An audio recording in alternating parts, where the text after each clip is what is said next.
Short-term letting has essentially risen in popularity over the past couple of years. It's typified by websites such as AirBnb. It's where a property owner will let their property on a short-term basis, may only be for a few nights or a couple of weeks, to people via the internet for short-term stays.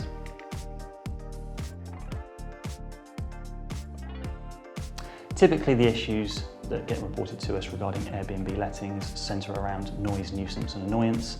This is normally in respect of complaints made by neighbours who are full-time residents in the block that the property is being let out on. You can potentially let your property out as an Airbnb, however that will depend on if there are any restrictive covenants on your property. That's why we recommend you take specialist legal advice before considering doing so.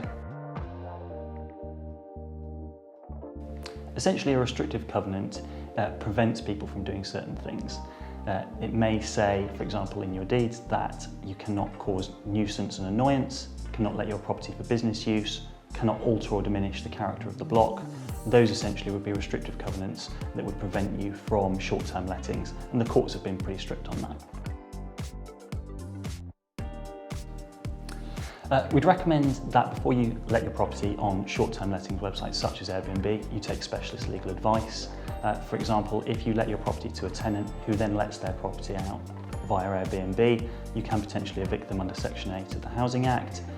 Alternatively, the freeholder may look to take forfeiture proceedings against you as the leaseholder for allowing the property to be used in such a manner. This is why we recommend that you take specialist legal advice as soon as possible when considering Airbnb lettings.